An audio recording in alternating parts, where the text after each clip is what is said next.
परम पूजनीय स्वामी जी, भारत स्वाभिमान के कार्य में लगे सब सम्माननीय भाइयों बहनों, परम पूजनीय स्वामी का निर्देश है कि मैं आपसे विदेशी कंपनियों के बारे में बात करूं, बहुराष्ट्रीय कंपनियों के बारे में बात करूं जो भारत में लूट रही हैं हमारे देश को, हमारे संसाधनों को, हमारे देश की पूंजी को। हमारे देश में आज की तारीख में जब मैं आपसे बात कर रहा हूं, 2009 चल रहा है, मई का महीना है। इस समय अपने देश में लगभग 5000 से कुछ ज्यादा विदेशी कंपनियां हैं जो देश में काम कर रही हैं या दूसरे शब्द तो देश को लूट रही हैं। हिंदुस्तान लीवर है, कोलगेट पामोलिव है, प्रॉक्टर एंड गैम्बल है, कोलमैन है, जॉनसन एंड जॉनसन है, सी बगाएगी है, सिंडो है, हेक्स्ट है, फाइजर है, जर्मन रेमेडीज है। ऐसी लगभग 5000 से कुछ ज्यादा कंपनियां हैं। अगर 1947 के पहले इस देश में एक ही विदेशी कंपनी थी जिसका नाम था ईस्ट इंडिया। अगर 1947 के बाद 5000 से ज्यादा विदेशी कंपनियां हो गई।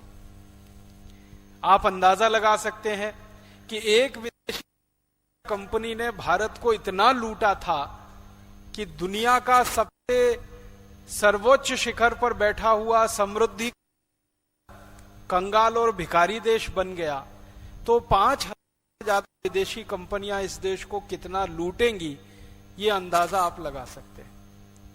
हमारे देश में 1970 से 1990 तक सरकार ने देश का विकास करने की, गरीबी खत्म हो, सड़कों का विकास हो, बिजली गांव, शिक्षा सभी बच्चों को उपलब्ध हो, स्वास्थ्य और चिकित्सा की हो, ये विकास के जो पैमाने माने जाते हैं, इन की सरकार ने 1947 के बाद से लगातार कोशिश की। 1990 तक कई सरकारें आई, चली गई। दो सरकारों को छोड़कर एक सरकार थी 1947 के बाद हमारे देश में श्री लाल बहादुर शास्त्री की, और दूसरी सरकार आई थी हमारे देश में श्री मोरारजी देसाई की। ये दो सरकारें थीं, 12 महीने चली और एक सरकार लगभग 24-25 महीने चली। तो इन दोनों सरकारों ने ही सिर्फ भारत में विदेशी कंपनियों के लिए रास्ता बंद किया था। लाल बहादुर शास्त्री जी की मान्यता थी, देश का विकास देशी पूंजी से होगा, देशी तकनीकी से होगा, स्वदेशी तकनीकी से, स्वदेशी संसाधनों से होगा। लाल बहादुर शास्त्री जी कहा करते थे। और शास्त्री जी कहा करते सबसे बड़ा विकास तो देश के किसानों से होगा। उन्होंने नारा दिया था, जय जवान जय। इतनी दूरदृष्टि थी उनकी, इस बात का अंदाजा आप, हमारे जो जवान सीमा पर देश की सुरक्षा में 99% हमारे जवान किसानों के हैं। ये आप जानते हैं? हमारे देश की सुरक्षा करने वाले 99% जवान किसानों के बेटे हैं, माने ग्रामीण पृष्ठभूमि से हैं। पूरी सेना हमारी,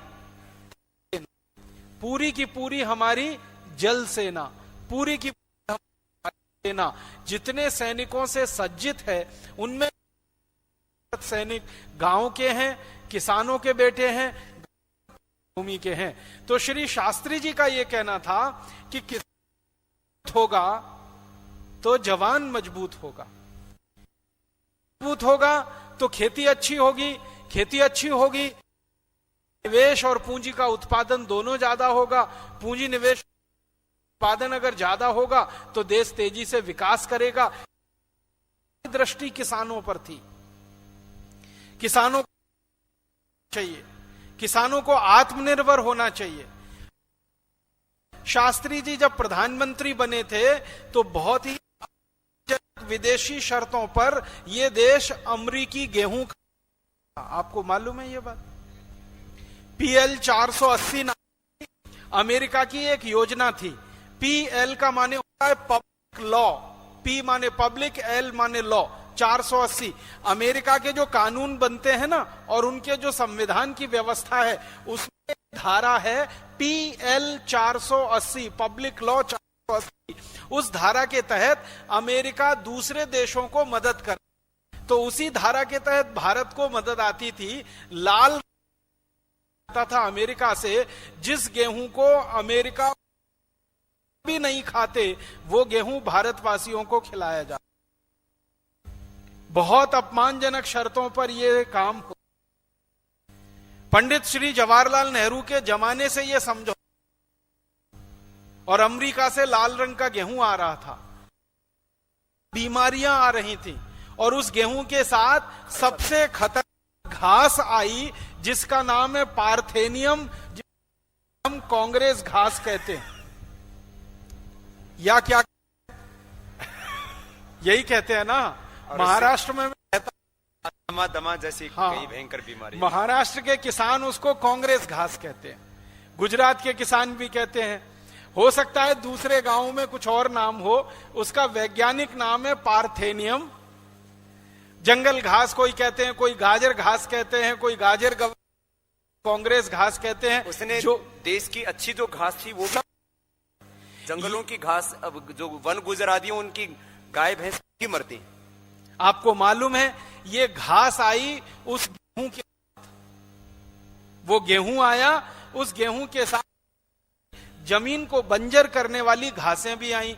वो घास में फैली हुई है और लाखों एकड़ जमीन उस की हुई है। जरा सा उस घास का पर स्पर्श हो जाए, तुरंत खुजली मचना शुरू हो जाती है, शुरू हो जाते हैं। ये घास उसी लाल रंग के गेहूं के साथ आई है, इसको ध्यान रखिएगा। ये लाल रंग का गेहूं हमें खिलाया जाता था, अमेरिका से ये आया करता था। जवाहरलाल नेहरू ने इसके लिए अमेरिका से एक समझौता किया था, बहुत ही अपमानजनक शर्तों पर वो समझौता हुआ था। मैंने आपसे कहा इससे बड़ा देश का अपमान क्या होगा कि जिस गेहूं को अमेरिका में खाते, जानवर भी नहीं खाते, उस गेहूं को भारत के करोड़ों लोग खाया करते थे, और राशन की दुकानों के माध्यम से वो गेहूं बांट। शास्त्री जी ने प्रधानमंत्री बनते इस अपमानजनक समझौते को खत्म किया था, रद्द किया। और आपको मालूम कि कितने आत्मसम्मानी व्यक्ति थे, कितने स्वाभिमानी। ये कहानी मैंने आपको इसलिए सुनाई है, समझाई है कि हम स्वाभिमान के लिए काम कर रहे हैं। स्वाभिमान कैसा होता है ये उदाहरण दे रहा हूं। जैसे ही शास्त्री जी प्रधानमंत्री बने, उन्होंने अमेरिका का ये समझौता रद्द किया, तो शास्त्री जी पर दबाव डाला, और दबाव यहां तक डाला कि ये रद्द ना हो, ताकि अमेरिका का वो लाल रंग का गेहूं भारत में और अमेरिका पैसा लेता रहे। वो फोकट में नहीं आता था, उसके लिए बाकायदा पैसा जाता था इस देश से, दूसरे रास्तों से जाता था। नहीं चाहता था ये समझौता रद्द हो। एक तो अमेरिका की दादागिरी हमारे ऊपर, दूसरा ये समझौते से हमारा आत्मसम्मान हमेशा गिरवी रहेगा अमेरिका के पास, स्वाभिमान हमारा कभी खड़ा नहीं हो पाएगा। इसलिए कोशिश थी समझौता रद्द ना हो।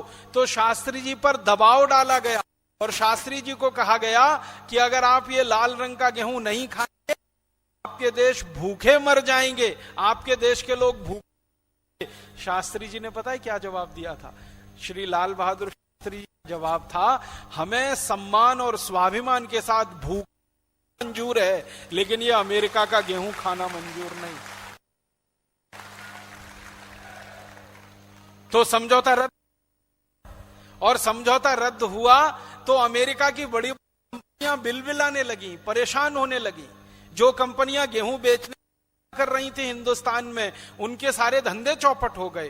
तो कंपनियों ने षड्यंत्र किया, और वो षड्यंत्र में कामयाब हुए।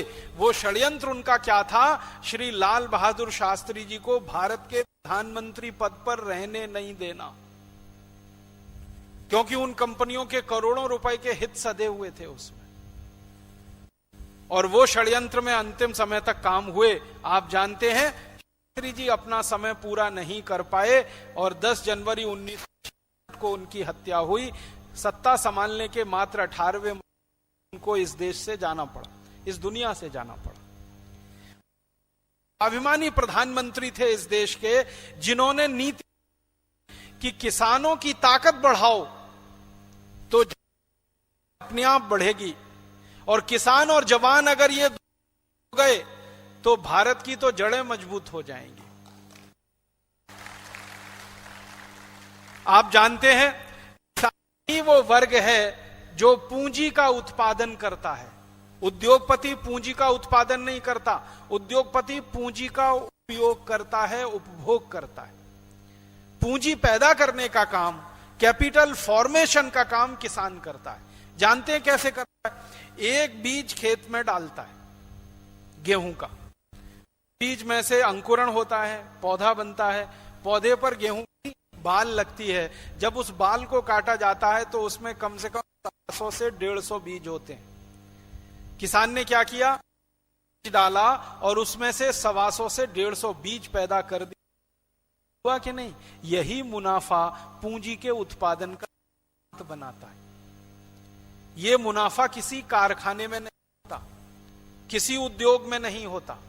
कारखाने में आप 1 रुपया लगाएं तो पूरी ताकत लगाकर आप उसमें से 60 पैसा ही निकाल सकते हैं, 50 पैसा ही निकाल सकते हैं, 40 पैसा ही निकाल सकते हैं। दुनिया में ऐसा कारखाना कहीं नहीं बना जहां 1 रुपया लगाएं और 1 रुपया 5 पैसा भी मिल जाए। कारखाने में आप जितनी लागत लगाएंगे उससे कम ही निकलेगा। मशीनें दुनिया में जितनी भी काम करती हैं वो लागत में जितनी चीजें खर्च करती हैं उत्पादन उतना नहीं करती। तो कारखाने में पूंजी बनती नहीं है, पूंजी लगती है। पूंजी बनती है खेत में, जहां 1 बीज डालो तो 125 से 150 बीज होते हैं। बाजरे का 1 बीज डालो तो 300 है, ज्वार का 1 बीज डालो तो 250 से 250 है, मक्के का 1 बीज डालो तो 70 से 80 बीज होते हैं। ये धरती माता ही कर सकती है, ये धरती मैया कर सकती है, ये दुनिया में कोई नहीं कर सकता। और ये पूंजी निर्माण भी 4 से 6 महीने में हो जाता है। हाँ, फैक्ट्री से रिटर्न आना शुरू होगा वर्षों के बाद। हाँ, कोई भी कारखाने में आप पूंजी निवेश करते हैं तो उस निवेश का जो पूरा रिटर्न आपको मिलता है, लागत लगाकर जो मुनाफा आप निकालते हैं, वो कम से कम 3 वर्ष में मिलता है। कोई भी कारखाने में, सीमेंट का कारखाना हो, लोहे का कारखाना हो, किसी दूसरी इंडस्ट्री की बात करें जिसमें इन्वेस्टमेंट आपका आज होगा, रिटर्न तीसरे साल में आएगा। और जो मंदी वंदी के चक्कर में फंस गए तो 10 साल तक रिटर्न नहीं आएगा। वो भी 100 गुना होकर के नहीं आएगा। हाँ, 1 के 100 नहीं होंगे। ये तो खेत, ये तो धरती माता है, ये तो पृथ्वी माता है जो एक को 3 से 4 महीने में सैकड़ों दाने में बदल देती है। खेती में पूंजी निवेश करने के 3-4 महीने में ही सारा रिटर्न आ जाता है और सैकड़ों गुना होकर आता है। ये समझ हमारे देश के दूसरे प्रधानमंत्री श्री लाल बहादुर शास्त्री को थी। अगर मैं ज्यादा अतिशयोक्ति नहीं करूं तो ये समझ भारत देश के दूसरे प्रधानमंत्री श्री लाल बहादुर शास्त्री को ही थी।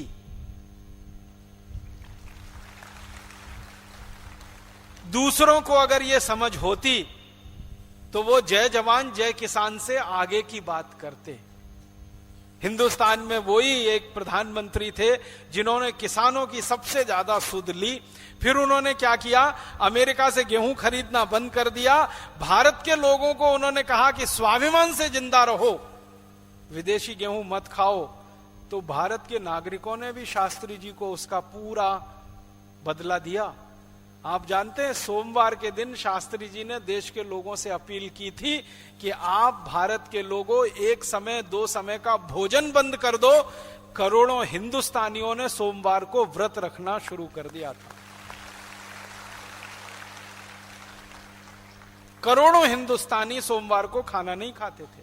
और आज भी ऐसे हिंदुस्तानी हैं, शास्त्री जी को गए हुए सालों बीत गए हैं, लेकिन करोड़ों हिंदुस्तानी आज भी सोमवार को खाना नहीं खाते, क्योंकि शास्त्री जी के साथ वायदा किया था गेहूं अगर हमारे देश में कम होता है और अमेरिका से अपमानजनक शर्तों पर खरीदना पड़ता है तो वो अपमान का गेहूं खाने से अच्छा है व्रत करना। करोड़ों हिंदुस्तानियों ने व्रत करना शुरू किया। शास्त्री जी ने कृषि विश्वविद्यालयों में रिसर्च का काम शुरू कराया। गेहूं पर इतना ज्यादा रिसर्च हुआ कि आज हिंदुस्तान दुनिया में गेहूं पैदा करने वाले देशों में सबसे बड़ा दूसरे नंबर का देश हो गया। 1966 में जहां हमारे यहां गेहूं का अकाल था, गेहूं होता नहीं था, हम गेहूं के लिए तरसते थे, आज हमारे देश में इतना गेहूं होता है कि हजारों करोड़ रुपए का हमारा गेहूं तो चूहे खा जाते हैं, इतना होता है। हम खाते हैं, हमारे पड़ोसी देशों को खिलाते हैं और बहुत सारा गेहूं हमारे चूहे खा जाते हैं। धन्य है पंजाब के किसान, धन्य है हरियाणा के किसान, धन्य है उत्तर प्रदेश के किसान, धन्य है मध्य प्रदेश के किसान, धन्य है राजस्थान, गुजरात, महाराष्ट्र के किसान, जिन्होंने गेहूं उत्पादन करके इस देश को स्वावलंबी बना दिया, स्वाभिमानी बना दिया। और दूसरे देशों से गेहूं खाना मंजूर नहीं। अगर शास्त्री जी ये बात नहीं कहते तो ये गेहूं आता रहता और हम कभी गेहूं उत्पादन में आत्माभिमानी बन नहीं पाते, स्वावलंबी बन नहीं पाते और आज तक अमेरिका का गेहूं खा रहे होते। तो शास्त्री जी भारत के पहले प्रधानमंत्री, जिनकी नीतियां स्वाभिमान के लिए और स्वदेशी के लिए थी। शास्त्री जी ने और एक नीति बनाई थी जिसकी चर्चा लोगों के बीच में नहीं हुई है। उन्होंने दूसरी नीति बनाई थी कि हिंदुस्तान का विकास स्वदेशी पूंजी से होगा, स्वदेशी तकनीकी से होगा और स्वदेशी संसाधनों से होगा। हिंदुस्तान में विदेशी कंपनियां नहीं आएंगी, विदेशी कंपनियों को आने नहीं दिया जाएगा। उस जमाने में शास्त्री जी पर बहुत दबाव होता था कि अमेरिका और यूरोप की कंपनियों को भारत में आने दो। शास्त्री जी ने ना कह दिया कि कोई भारत में अमेरिका और यूरोप की कंपनी आएगी नहीं, क्योंकि हमने गलती से एक कंपनी को बुला लिया था, तब तो देश को 250 साल की गुलामी झेलनी पड़ी। अब दोबारा से विदेशियों को बुलाएंगे तो पता नहीं कितने हजार साल की गुलामी आएगी। तो उन्होंने किसी विदेशी कंपनी को आने नहीं दिया। स्वदेशी तकनीकी का विकास, स्वदेशी कंपनियों का विकास, स्वदेशी उद्योगों का विकास, स्वदेशी खेती का विकास, ये सब कुछ उन्होंने इस देश में अपने अभिक्रम से किया। दुर्भाग्य हमारे देश का, जो मैंने कहा, और एक साजिश हुई, एक षड्यंत्र हुआ कि सत्ता के 18वें महीने में ही उनको हटा दिया गया रास्ते से, कुर्सी से ही नहीं उतार दिया, उनको इस दुनिया से विदा कर दिया। आपको मालूम है पाकिस्तान का हमला हुआ था इस देश पर, उस हमले का शास्त्री जी ने करारा जवाब दिया था। और शास्त्री जी ने ये जो जय जवान जय किसान का नारा दिया ना, तो जवानों में इतना जोश था कि लाहौर तक का पूरा इलाका भारत की सेना के कब्जे में आ गया था, लाहौर तक। बाद में पाकिस्तान गिड़गिड़ाने लगा, पैरों में पड़कर रोने लगा, शास्त्री जी के सामने मिमियाने लगा पाकिस्तान।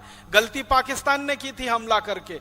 पाकिस्तान को अंदाजा नहीं था कि भारत की फौज इतना करारा जवाब देगी, क्योंकि पाकिस्तान इस गफलत का शिकार था कि 1948 में जब पाकिस्तान ने 47-48 में जम्मू कश्मीर पर हमला किया था और भारत की फौजें उस समय उतनी तैयार नहीं थी। हालांकि जवाब उस समय भी दिया था भारत की फौजों ने, पाकिस्तानी फौजों को भागना पड़ा था, लेकिन पाकिस्तान को 1965 में यह गफलत हो गई कि फौजें हिंदुस्तान की ज्यादा तैयार नहीं है, तो उन्होंने हमला कर दिया। लेकिन तैयारी इतनी जबरदस्त थी कि पाकिस्तान को करारी हार का सामना करना पड़ा और लाहौर तक पाकिस्तान हार गया, भारत की सैनिकों का कब्जा हो गया।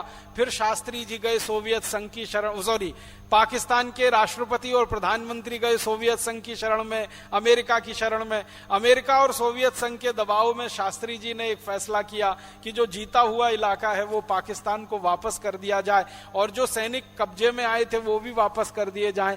इसी समझौते पर हस्ताक्षर करने के लिए शास्त्री जी ताशकंद गए थे और 10 जनवरी 1966 को उनको दूध में जहर मिला के पिला दिया गया। हुआ क्या था, शास्त्री जी का एक नियम था, जैसे सबके नियम होते हैं ना बड़े लोगों के, वैसे उनका एक नियम था कि वो अपने रसोइये के हाथ का बना हुआ खाना ही खाया करते थे। उनका एक रसोइया था जो बराबर हर समय उनके साथ रहता था, हर विदेश यात्रा में उनके साथ जाता था, हर समय उनके साथ रहता था। तो वो रसोइये के हाथ का बनाया हुआ खाना ही खाया करते थे। तो ताशकंद गए थे तो उनके साथ उनका रसोइया भी गया था। लेकिन ताशकंद में क्या हुआ, शास्त्री जी के रसोइये का अपहरण किया गया, उसको उठा लिया, शास्त्री जी को पता नहीं। उसकी जगह एक दूसरे आदमी को वहां बिठा दिया गया और उसने, शास्त्री जी रात को खाना नहीं खाते थे, सामान्य रूप से दूध पी के सो जाते थे। तो रात को उनको दूध दिया, वो दूसरे रसोइये ने बनाकर दिया और उसमें जहर मिलाया, बहुत ही तीव्र जहर था, बहुत तीखा जहर था। वो दूध पीते ही शास्त्री जी को मिचली और उबकी आने का हुआ, फिर सांस घुटने लगी। बार बार उन्होंने अपने रसोइये को आवाज दी लेकिन वो आया नहीं, क्योंकि रसोइये का अपहरण हो चुका था और उसको ले जाकर कहीं बंद कर रखा था। थोड़ी देर में शास्त्री जी के प्राण निकल गए। शास्त्री जी के साथ जो उनके सहयोगी गए थे वो उनके शव को लेकर वापस आए। तो भारत सरकार का क्या कर्तव्य था, देश के प्रधानमंत्री की हत्या हुई थी, मृत्यु नहीं हुई थी, लेकिन सरकार ने इतना बड़ा झूठ पूरे देश से बोला कि शास्त्री जी की हृदय गति रुकने से मृत्यु हो गई है। इतना बड़ा झूठ देश की तरफ से पूरी मीडिया को बोला गया प्रधानमंत्री के बारे में। आप सोचो कितनी क्रूर है ये शासन व्यवस्था, इसका अंदाजा लगाओ। प्रधानमंत्री पद पर बैठे हुए व्यक्ति की हत्या की जाती है और सरकार के मीडिया की तरफ से सारे देश में खबर दी जाती है कि हृदय गति रुकने से मृत्यु हुई। तो शास्त्री जी के जो पर्सनल डॉक्टर थे, पर्सनल फिजिशियन, उनको शक हुआ कि शास्त्री जी के हृदय गति से मौत हो नहीं सकती, क्योंकि उनका कोलेस्ट्रॉल नॉर्मल, उनका ब्लड प्रेशर नॉर्मल, उनके ट्राइग्लिसराइड्स नॉर्मल, सब कुछ नॉर्मल, तो हृदय गति रुकने का कारण क्या? स्ट्रेस कोई था नहीं, क्योंकि जीत किया था उन्होंने युद्ध में, हारे तो थे नहीं, तो डिप्रेशन के शिकार भी नहीं थे। डिप्रेशन होता है तो स्ट्रेस होता है, स्ट्रेस होता है तो फिर ट्राइग्लिसराइड्स बहुत बढ़ जाते हैं, कोलेस्ट्रॉल भी बढ़ जाता है और हार्ट अटैक का चांस हो जाता है। युद्ध में जीते थे, लाहौर तक का इलाका कब्जे में ले लिया था, भारतीय सेना की विजय हुई थी, तो डिप्रेशन का कोई कारण नहीं था। तो उनके डॉक्टर को शक हुआ और उनके डॉक्टर ने उनका शरीर देखने की इजाजत मांगी। तो पहले तो शास्त्री जी का शरीर देखने की इजाजत नहीं दी गई उनके डॉक्टर को। फिर यह बात उनकी धर्मपत्नी ने कही, श्रीमती ललिता शास्त्री ने, तब उनके शरीर को देखने की इजाजत मिली, क्योंकि उनकी धर्मपत्नी कह रही है। तो धर्मपत्नी का बयान है आखिरी समय तक कि उनका शरीर पूरा नीला पड़ा हुआ था। हृदय गति रुकने में शरीर नीला नहीं पड़ता, शरीर नीला पड़ता है जब उस शरीर को जहर दिया जाता है। और उसके बाद भी हमारे देश की सरकार ने शास्त्री जी के शरीर का पोस्टमार्टम नहीं होने दिया। आप जानते हैं, सामान्य से हत्या के केस में पोस्टमार्टम होता है, पुलिस केस बनता है, FIR दर्ज होती है, लेकिन भारत सरकार ने शरीर का पोस्टमार्टम भी नहीं होने दिया, क्योंकि पोस्टमार्टम होता तुरंत बात समझ में आती कि जहर दिया गया, और जहर दिया गया तो तत्काल सब इंक्वायरी होती तो षड्यंत्रकारी पकड़े जाते। और वो षड्यंत्रकारी कौन थे, अंदाजा आप लगा ही सकते हैं। तो वो षड्यंत्रकारी पकड़े जाते, सारे देश के सामने उनका मुंह काला हो जाता, ये सबको दबाकर ढांप कर रख दिया गया। और उनकी मृत्यु शास्त्री जी की आज भी एक रहस्य और पहेली की तरह से है। मैं आपको विनम्रता पूर्वक बताता हूं कि हिंदुस्तान का पहला प्रधानमंत्री था जिसने किसानों की चिंता की, जिसने जवानों की और सेना की चिंता की, जिसने हिंदुस्तान की स्वदेशी पूंजी कैसे बढ़नी चाहिए उसकी चिंता की, स्वदेशी तकनीकी कैसे विकसित होनी चाहिए उसकी चिंता की, स्वदेशी संसाधन कैसे बढ़ने चाहिए। माने पूरा खांटी स्वदेशी प्रधानमंत्री वो इस देश को मिला था, लेकिन उनको हटा दिया। दूसरे प्रधानमंत्री इस देश में आए थे शास्त्री जी के बाद थे, वो थे मुरारजी भाई देसाई। वो भी कट्टर स्वदेशी आदमी थे। खादी पहनना और खादी पहनवाना, महात्मा गांधी के सामने संकल्प लिया था, व्रत धारण किया था उन्होंने खादी पहनने का। जीवन के आखिरी दिन तक चरखा चलाते रहे और अपने चलाए हुए चरखे से जो खादी बनती थी वही कपड़ा प्रधानमंत्री मुरारजी देसाई पहनते थे, आपको मालूम है? भारत का प्रधानमंत्री पद के सारे काम करते हुए रोज चरखा चलाता था, रोज खादी बुनता था और जिसमें से जो बनता था वही पहनता था। ये हमारे देश में खादी का जितना विकास हुआ है ना, आज हिंदुस्तान की आजादी के 62-65 सालों में 10-12 हजार करोड़ की खादी बिकती, अब तो 15,000 करोड़ से ऊपर की हो गई है। ये सारा विकास मुरारजी भाई देसाई के जमाने का है। इस देश में मुरारजी भाई देसाई ने कई नीतियां बनाई थी, उनमें से एक थी खादी ग्रामोद्योग को प्रोत्साहन। गांव-गांव छोटे-छोटे उद्योग होने चाहिए, गांव स्वावलंबी होना चाहिए। उसके लिए छोटे-छोटे उद्योगों को उन्होंने हमेशा काम करें, उनको रिजर्व कैटेगरी में डाला था। छोटे माने शून्य तकनीकी से बनने वाले किसी भी सामान को कोई विदेशी कंपनी बना नहीं सकती, बेच नहीं सकती। ये कानून बनाने वाले पहले प्रधानमंत्री थे वो इस देश में। परम पूजनीय स्वामी जी जो बार बार कहते हैं ना, शून्य तकनीकी से बनी गई किसी चीज का आप उपयोग नहीं करेंगे जो विदेशी है, इस बात को कानून बनाकर लागू करवाने वाले पहले प्रधानमंत्री थे श्री मुरारजी देसाई। और इसमें एक बात और पूरे देश के सामने भी जानी चाहिए और हम अपने भी माध्यमों से इस बात को प्रचारित करें। जितनी भी विदेशी कंपनियां आती हैं, जब आती हैं तब एक समझौता करती हैं कि हम शून्य तकनीकी से बना हुआ उत्पाद नहीं बनाएंगे, और उन सारे कानूनों को तोड़ करके इस देश में कानून की सरेआम धज्जियां उड़ाती हैं और हम कहते हैं इस देश में कानून का राज। उस बारे में भी मैं चाहूंगा 2 शब्द कहें। तो विदेशी कंपनी आएगी नहीं शून्य तकनीकी में। ये मुरारजी देसाई ने कानून बना दिया। उस कानून के बनते ही फायदा पता है क्या हुआ? एक कानून बनते ही देश का कितना बड़ा परिवर्तन हुआ, अंदाजा लगाइए। धड़ाधड़ हजारों छोटी छोटी स्वदेशी उद्योग शुरू हो गए इस देश में। हमारे देश में जो स्मॉल स्केल इंडस्ट्रीज कही जाती है ना, ये सारा विकास श्री मुरारजी देसाई का किया हुआ है।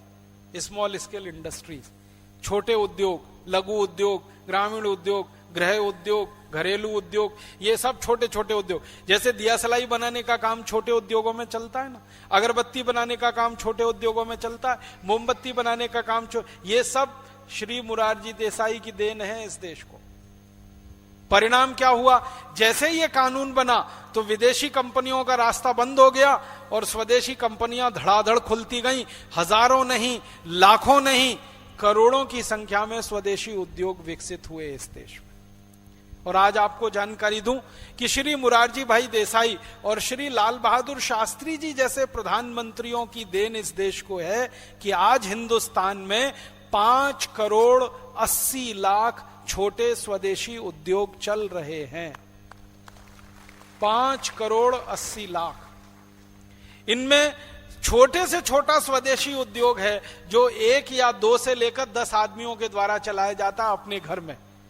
जैसे आपने देखा अगरबत्ती बनाने का काम महिलाएं घर घर में कर लेती हैं। एक अकेली महिला दिन में 2000-3000 अगरबत्ती बना लेती है। मोमबत्ती बनाने का काम, दिया सलाई बनाने का काम, ऐसे छोटे छोटे उद्योगों को चलाकर इस देश में 5 करोड़ 80 लाख हैं जो केंद्र चल रहे हैं। ये श्री मुरारजी देसाई और हमारे देश के शास्त्री जी की देन। ये छोटे छोटे स्वदेशी उद्योगों पर आज बहुत बुरी तरह से मार पड़ रही है। मार क्या पड़ रही है? शास्त्री जी की नीति थी छोटे स्वदेशी उद्योगों को बढ़ावा देने की, मुरारजी देसाई की नीति थी छोटे स्वदेशी उद्योगों को बढ़ावा देने की, लेकिन उसके बाद के जितने भी प्रधानमंत्री आए उन सब की नीति थी छोटे स्वदेशी उद्योगों को खत्म कर देने की। जितने भी प्रधानमंत्री आए, आप जितने भी नाम लेना चाहें वो ले सकते हैं, एक नाम को छोड़कर, चौधरी चरण सिंह, क्योंकि वो अकेले एकमात्र प्रधानमंत्री थे जिन्होंने कभी संसद का मुंह ही नहीं देखा। प्रधानमंत्री बने और थोड़े ही दिन में उनकी कुर्सी खिसक गई, सब चला गया। तो उनको तो मैं मानता नहीं, उनका तो इसलिए हम छोड़ सकते हैं, कोई उनके ऊपर हम टिप्पणी नहीं कर सकते, क्योंकि वो तो बेचारे इतने ज्यादा गलतफहमी के शिकार हुए कि जिस सरकार में पहले बहुत ऊंचे स्तर के मंत्री थे मुरारजी देसाई की सरकार में, उसी सरकार को गिराकर वो प्रधानमंत्री बने और जिन्होंने सहयोग दिया था गिराने में उन्होंने कुर्सी खींच ली और वो बेचारे चित्त हो गए। तो उन्होंने तो संसद का मुंह ही नहीं देखा। बाकी जितने भी प्रधानमंत्रियों के नाम आप याद कर सकते हैं कर लीजिए, हर एक प्रधानमंत्री ने एक ही नीति बनाई, छोटे स्वदेशी उद्योगों को खत्म करना और विदेशी कंपनियों को बढ़ावा देना। 1990-91 में इस नीति को एक नाम दिया गया, उसका नाम है उदारीकरण। दूसरा नाम दिया गया वैश्वीकरण, अंग्रेजी में कहा गया लिबरलाइजेशन, ग्लोबलाइजेशन।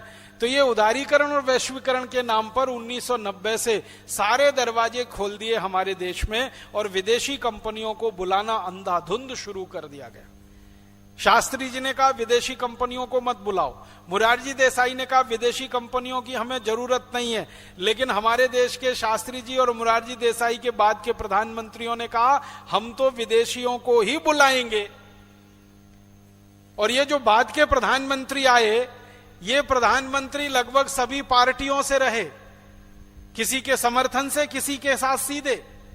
इनमें से कई प्रधानमंत्री तो ऐसे रहे कि लोगों के बीच में स्वदेशी का नारा लगाते रहे और प्रधानमंत्री बनते ही विदेशी कंपनियों को बुलाते रहे।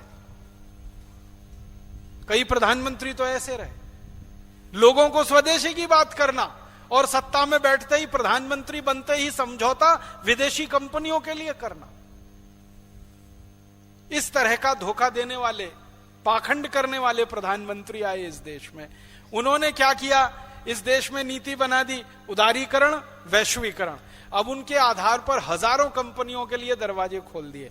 परिणाम क्या हुआ, आज इस देश में 5000 से ज्यादा कंपनियां घुस गई, जिनके नाम मैंने गिनाए, Pepsi cola, Coca cola, Procter and Gamble, Reckitt and Colman, Johnson and Johnson, Ciba Geigy, Sandoz, हेक्स, फाइजर, सीबागाई, ये ऐसी 5000 से ज्यादा कंपनियां घुस गई। इन कंपनियों को घुसाने के लिए इन सारे प्रधानमंत्री और उनके जो सहयोगी नेता थे ना, उन्होंने 4 तर्क दिए देश को, संसद के अंदर और संसद के बाहर। पहला तर्क उन्होंने दिया कि भारत को पूंजी की बहुत जरूरत है और देश में पूंजी का उत्पादन नहीं हो पा रहा है, इसलिए हमें विदेशी पूंजी चाहिए और विदेशी कंपनी आएगी तो उसके साथ विदेशी पूंजी आएगी और देश का विकास उससे होगा। आप इस बात को समझने की कोशिश करो, देश में पूंजी की कमी क्यों है, पहले ये पता करो। अपने घर में किसी चीज की कमी हो जाए तो विचार करेंगे कि नहीं भाई हमारे घर में कमी क्यों है इस चीज की, और उसके बाद आप कोई नीति बनाएंगे कि अपने घर की कमी को दूर करने के लिए क्या किया जाए। तो देश के अंदर पूंजी की कमी क्यों आई है, इस पर विचार करें। मैंने थोड़ी देर पहले आपसे कहा पूंजी का उत्पादन होता है धरती माता से, ध्यान रखिए। ये धरती मैया है जो पूंजी उत्पादन करके देती है, दुनिया में कोई नहीं देता। और ये धरती मैया का बेटा है किसान, जो पूंजी उत्पादन करके देता है, दूसरा कोई नहीं देता। तो पूंजी उत्पादन कम क्यों हुआ या पूंजी की कमी क्यों आई, क्योंकि धरती मैया के बेटे किसान का सबसे बड़ा अत्याचार और शोषण का इस देश में षड्यंत्र शुरू हुआ, जिसके चलते इस देश में पूंजी की कमी आई। किसानों का शोषण और षड्यंत्र जानते हैं क्या हुआ? आप में से कितने किसानों के बेटे हैं, जरा हाथ उठाइए। हाँ, सबके सब हैं, किसानों की बेटियां भी हैं सब। बहुत अच्छा, हाथ नीचे करिए। आपको मालूम है आज से 5-7 साल पहले तक, ज्यादा पुरानी बात नहीं कर रहा हूं, मात्र 5-7 साल पहले तक इस हिंदुस्तान के किसान को सबसे महंगा कर्ज मिलता था और उद्योगपतियों को सबसे सस्ता कर्ज मिलता था। मालूम है ये बात? आज से 5-7 साल पहले तक अगर किसान को ट्रैक्टर खरीदना हो खेती करने के लिए, बैल खरीदने हो खेती करने के लिए, तो कर्ज का ब्याज दर होता था 14%, 15%। याद है कुछ? 5-7 साल पहले तक 14-15% के कर्जे पर कर्ज हमें मिलता था, ब्याज भरना पड़ता था 14-15%। और उद्योगपति बड़े बड़े कारखानेदारों को कर्ज मिलता था 6%, 7%, 8%, 9%। किसानों को कर्ज मिलता था 14-15%। और किसानों को प्राइवेट बैंकों से कर्ज मिलता था 20-25% पर। और बेचारे कई किसान तो साहूकारों से कर्ज लेते थे 100% ब्याज दर पर। किसान इतना भोला भाला सीधा साधा है इस देश में जो कोई नहीं है। जो किसान में थोड़ी होशियारी और चालाकी होती तो एक भी बेईमान और भ्रष्टाचारी इस देश में राज नहीं कर पाता। ये किसान का भोलापन है कि बेईमान और भ्रष्टाचारी इस देश में राज करते हैं। किसानों को कई बार चक्रवर्ती ब्याज देना पड़ता था, मालूम है आपको? चक्रवर्ती ब्याज, जो दुनिया में सबसे खतरनाक है। एक बार मैंने हिसाब निकाला था मेरे लिए कि मैं अगर अमेरिका से $1 का कर्ज ले लूं और $1 का चक्रवर्ती ब्याज उसका साल का मुझे भरना पड़ जाए तो 250 साल के बाद मेरा कुल कर्ज इतना हो जाता है जितना भारत की धरती। इतना वजन का सोना अगर अमेरिका को मैं वापस कर दूं तो कर्ज मुक्त नहीं हो सकता। वो चक्रवर्ती ब्याज पर कर्ज मिलता था किसानों को। साधारण ब्याज भी होती थी तो 14-15% की होती थी। और सरकारों की नीतियां कैसी होती थी? बड़े बड़े उद्योगपति और पूंजीपतियों को कर्ज उनके घर में देने के लिए बैंक अधिकारी जाते थे और किसान बेचारा बैंकों से कर्ज लेने के लिए अपनी एड़ियां और चप्पलें घिसता रहता था। 6-6 महीने, 8-8 महीने, 1-1 साल, 1.5 साल बैंक वाले उसको चक्कर लगवाते थे, मुश्किल से कर्ज मिलता था।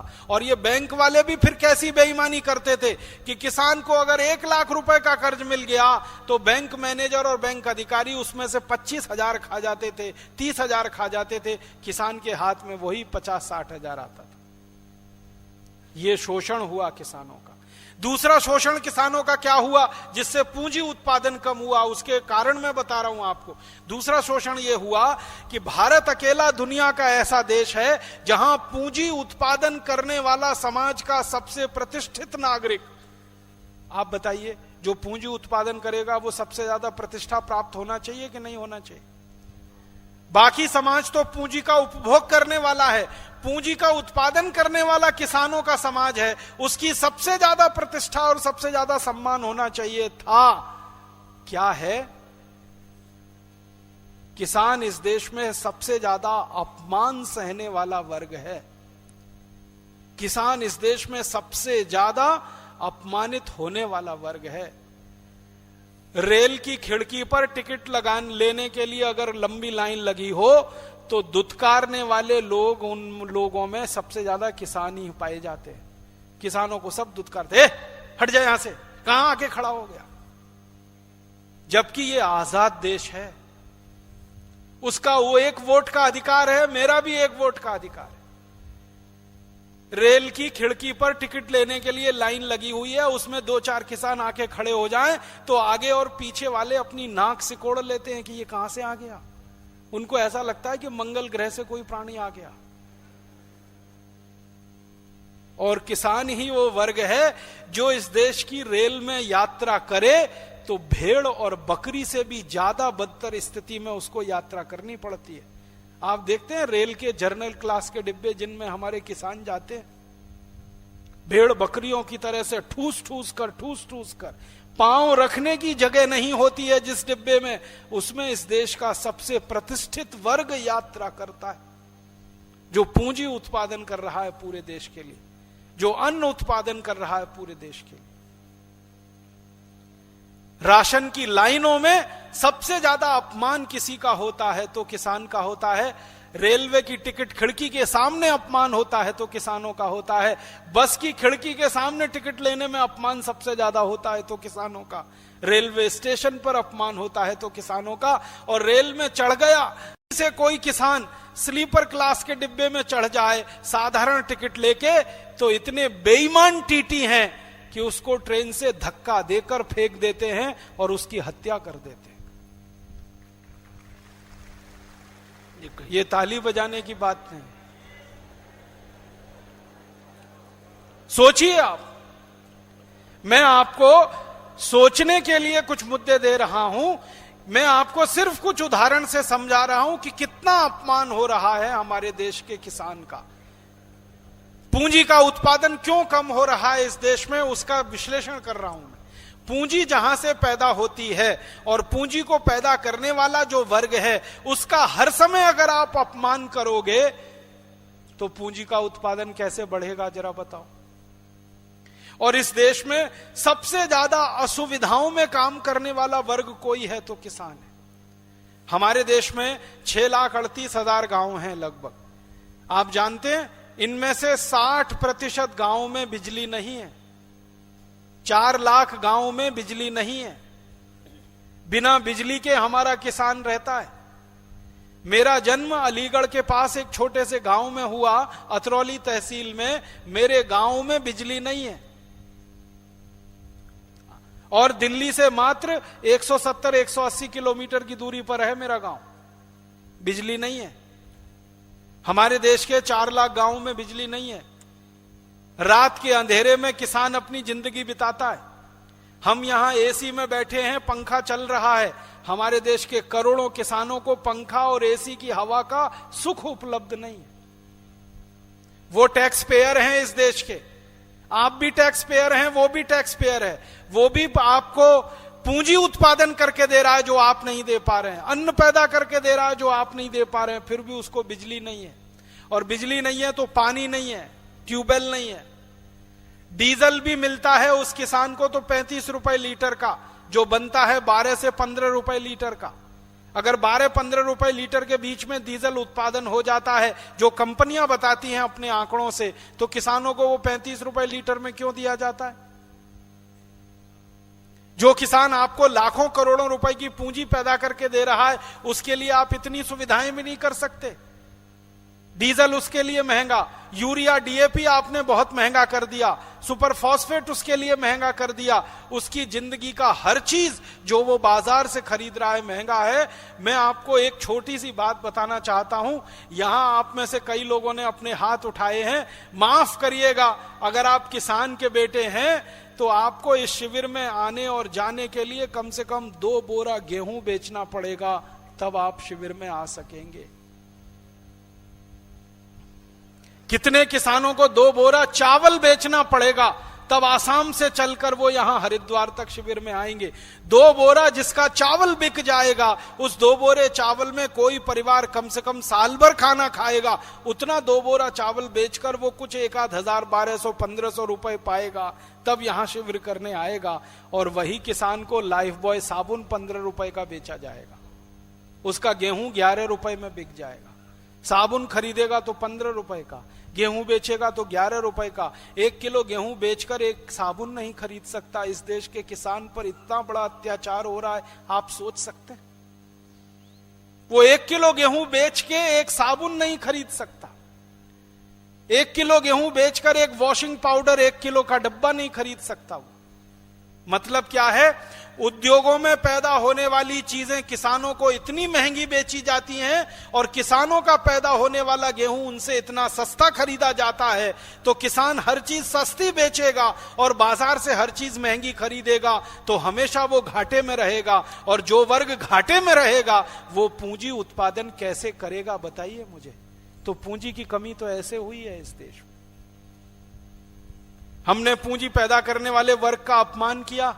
हमने पूंजी पैदा करने वाले वर्ग को कोई सुविधा नहीं दी, उसके बच्चों को कोई सुविधा नहीं दी। बिजली की सुविधा उसको नहीं, सड़क की सुविधा उसको नहीं, पानी की सुविधा इसको नहीं। कितनी किसानों की मां बहन बेटियां हैं जो 1-1 बाल्टी पानी लाने के लिए 10-10 किलोमीटर पैदल चलती हैं इस देश में। मैंने देखा है अपनी आंखों से। मैंने संपूर्ण भारत देश का भ्रमण किया है। 1 नहीं 2 नहीं, हजारों गांवों में मैंने ये दृश्य देखा है कि किसी माता को, किसी बहन को 1 बाल्टी पीने का पानी लाने के लिए 3 किलोमीटर से 10 किलोमीटर पैदल जाना पड़ता है, तब उसको 1 बाल्टी पानी मिलता है। सवेरे 3:30 बजे उठती है, 1 बाल्टी पीने का पानी लाती है, सवेरे का खाना बनाती है, फिर खाना बना के 1 बाल्टी पानी के लिए निकलती है, फिर 1 बाल्टी पानी लाती है, दोपहर का खाना बनाती है, फिर दोपहर का खाना बना के 1 बाल्टी पानी के लिए निकलती है, शाम को वापस आती है। 3 बाल्टी पानी लाने में उसका 24 घंटे में से 12 घंटे खर्च होता है। और फिर वही माताएं पानी के लिए जहां इकट्ठी होती हैं, वहां पहले पानी उनको मिल जाए उसके लिए लड़ाई झगड़े शुरू होते हैं और उसमें एक दूसरे के सिर फोड़ दिए जाते हैं। किसानों को क्या सुविधा मिल रही है? उनके घर के सामने उनको पीने का पानी नहीं मिलता, उनको चलने को सड़क नहीं मिलती।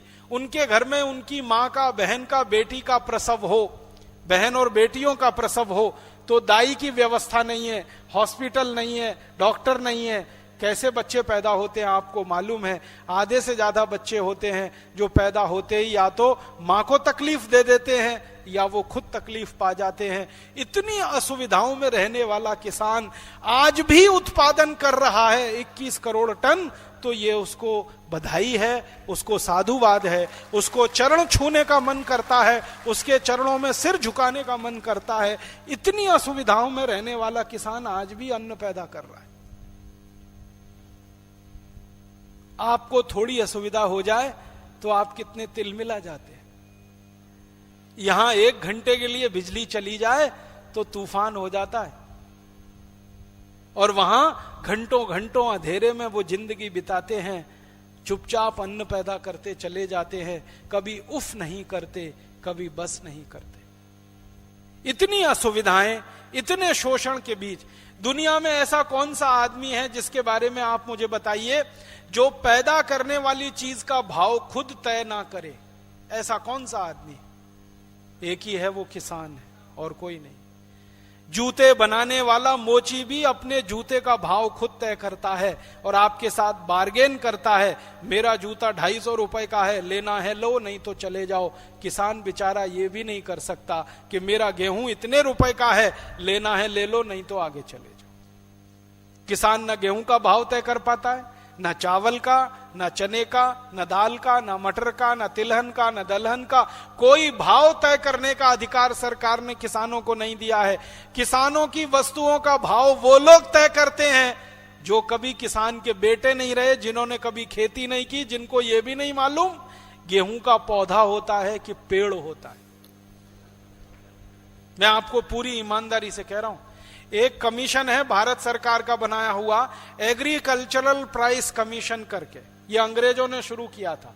ये किसानों की फसल का भाव तय करता है। इसमें एक सेक्रेटरी लेवल का अधिकारी होता है, वो तय करता है कि गेहूं 1100 रुपए क्विंटल खरीदा जाएगा, चावल 700-800 रुपए क्विंटल, जो भी तय होता है वो सेक्रेटरी तय करता है। एक बार एक सेक्रेटरी को मैंने पूछा था, नाम नहीं बताता क्योंकि उसकी बहुत बेइज्जती हो जाएगी, उसको मैंने पूछा आप कौन है, तो उसने कहा एग्रीकल्चरल प्राइस कमीशन का सेक्रेटरी। तो क्या काम है? तो उसने कहा भाव तय करता हूं मैं, गेहूं का, चावल का, चने का, मटर का। तो मैं पूछा गेहूं का भाव कैसे तय करते हैं? तो उसने कहा गेहूं का भाव तय करना बहुत आसान है, पिछले साल का जो भाव होता है उसमें इन्फ्लेशन रेट जोड़ देता हूं, नया भाव तय हो जाता है, बहुत आसान। फिर मैंने कहा पिछले साल का? तो उसने कहा उससे पिछले साल का भाव लेता हूं, इन्फ्लेशन जोड़ देता हूं। तो उसने एक थ्योरी बता दी। तो मैं पूछा भाई सबसे पहले साल का भाव तय किया उसका कैसे किया था? तो उसने कहा उसका ऐसे किया था कि यूरिया की कीमत, डीएपी की कीमत, सुपर फॉस्फेट की कीमत लगाई, बीज की कीमत लगाई, पानी का खर्चा जोड़ दिया और ये सब तय कर दिया। मैं पूछा किसान की मेहनत? तो उसने कहा मेहनत क्या, किसान तो अकुशल श्रमिक है, उसकी मेहनत का क्या है? इतना मुझे करारा चांटा लगा गाल पर जो उसने मुझे कहा। उसने कहा किसान की मेहनत का क्या, वो तो अकुशल श्रमिक है, अनस्किल्ड लेबर है। अनस्किल्ड लेबर की कीमत तो हमारे यहां लेबर से भी कम है। रोजंदारी पर जो आप मजदूर लेते हैं उसको क्या देते हैं? 60-70 रुपए। मिनिमम गारंटी योजना में कितना? 100 रुपए। तो जो आप 60-70 से 100 रुपए देते हैं उससे भी कम कीमत किसान के श्रम की तय होती है, आपको मालूम है, जब गेहूं का भाव तय होता है। तो मैंने उस अधिकारी को पूछा कि आपको यह किसने बताया कि किसान का श्रम अकुशल है, अनस्किल्ड है? किसने बताई, किसने बनाई ये डेफिनेशन? तो उसने बेशर्मी से कहा अंग्रेजों ने। अंग्रेज तय करके गए कि इस देश में किसानों का श्रम अनस्किल्ड माना जाएगा तो उसकी कीमत सबसे कम रहेगी, इसलिए किसानों के गेहूं की कीमत साबुन से भी कम रहती है। किसानों के चावल की कीमत वॉशिंग पाउडर से भी कम रहती है। किसानों की दालों की कीमत फेयर एंड लवली क्रीम से भी कम रहती है। आप सोचो ना कितना बड़ा शोषण है। 1 किलो वॉशिंग पाउडर खरीदें तो 1 किलो दाल भी नहीं आएगी, उतने में 1 किलो वॉशिंग पाउडर की कीमत है इस देश में। 75 ग्राम की साबुन 12 से 25 रुपए। 12 से 25 रुपए। 75 ग्राम है वो, 1 किलो नहीं है। एक तो साबुन 75 ग्राम है 40 रुपए का। डव अब 40 रुपए का 75 ग्राम, लगभग 50 का 100 ग्राम हो गया, 1 किलो 500 रुपए का। और गाय का घी मिलता है 1 किलो 150 से 200 रुपए का। तो किसान गाय का घी पैदा करके 150-200 रुपए किलो बेचे और कंपनियां साबुन पैदा करके 500 रुपए किलो बेचे। ऐसा शोषण चल रहा है। प्राइसेस में पैरिटी नहीं है, समानता नहीं है, मूल्यों में समानता नहीं है।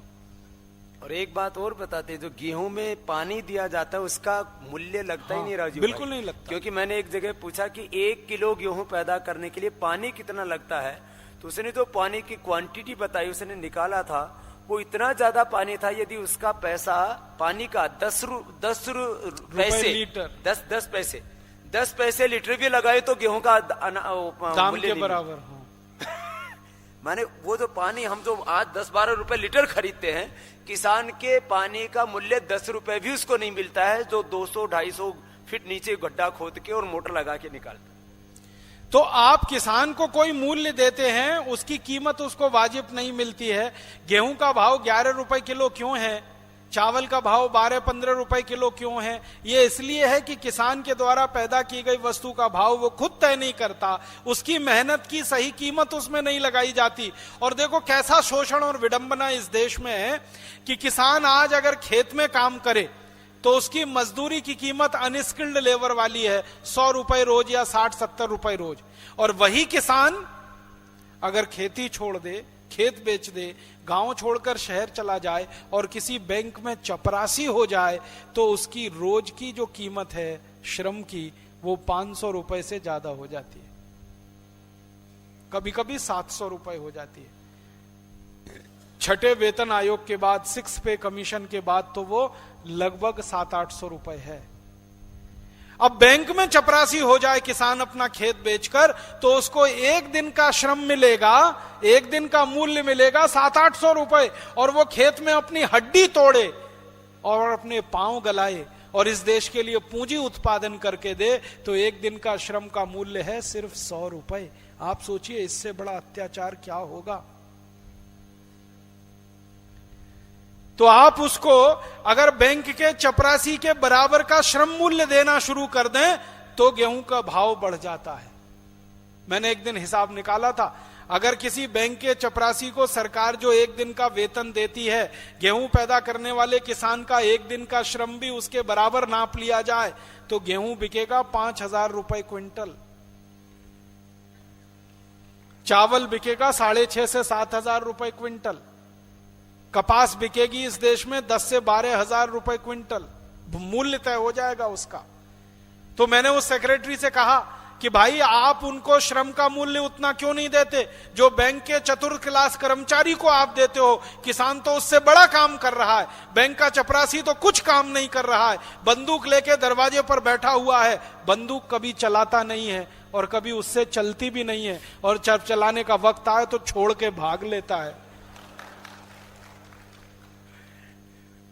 बैंक डकैतियां होती हैं तो कैसे होती हैं मालूम है? चपरासी सबसे पहले भाग लेता है।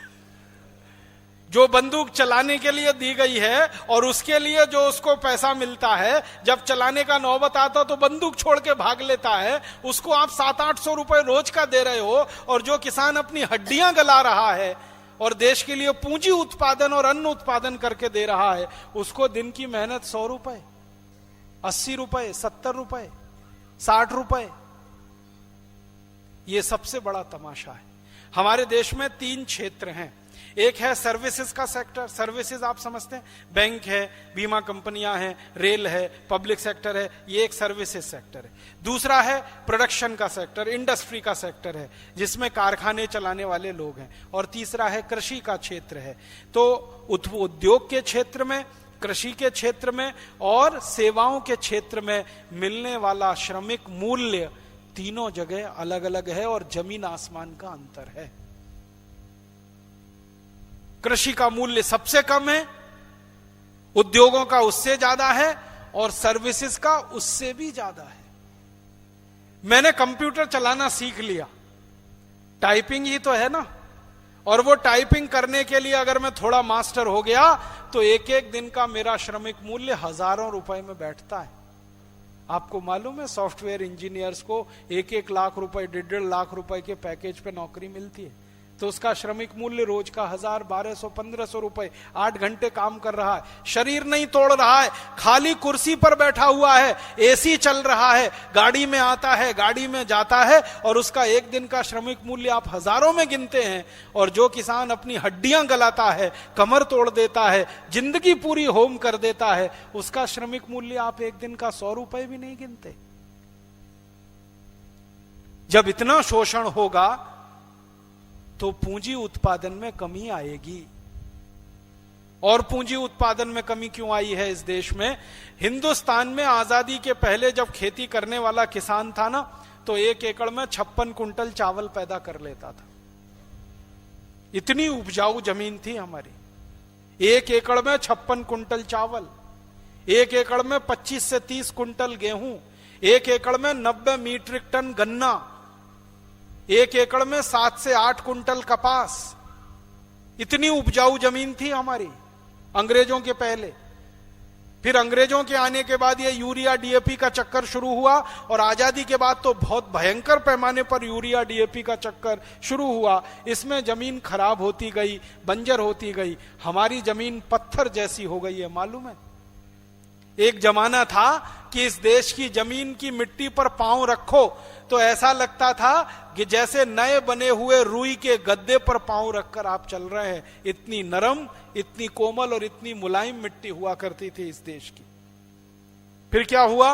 मिट्टी में यूरिया डीएपी डाल डाल के और किसानों का दिमाग खराब किया हमारे देश के उन अधिकारियों ने और वैज्ञानिकों ने जो यूरिया डीएपी कंपनियों के एजेंट थे, जिनका एक ही उद्देश्य था यूरिया की बिक्री को बढ़ावा देना, डीएपी की बिक्री को बढ़ावा देना। इन यूरिया डीएपी कंपनियों के एजेंटों ने किसानों का दिमाग ऐसा घुमाया कि खेत में यूरिया डीएपी डलवाया।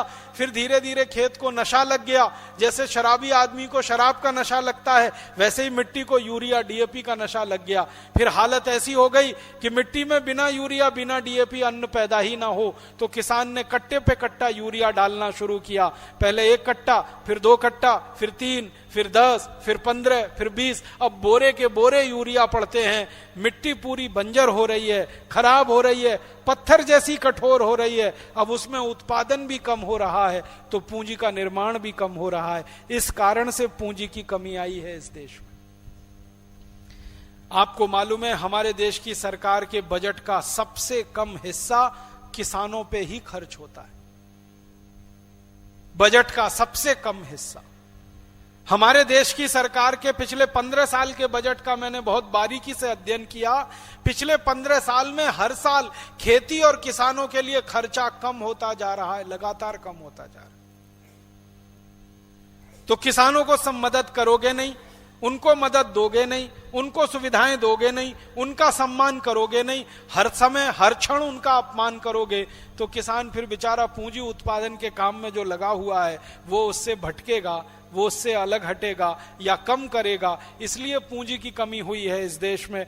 और उस पूंजी की कमी को पूरा करने के लिए हमारे ये मूर्ख नेता, जिनको मैं मूर्ख शब्द में कहना चाहूंगा, क्योंकि जहां पूंजी मूल रूप से पैदा हो रही है उस किसान की मदद तो नहीं कर रहे हैं। उस पूंजी की कमी को पूरा करने के लिए विदेशी कंपनियों को दरवाजे खोलकर बुला रहे हैं, आओ आओ हमको पैसा दो।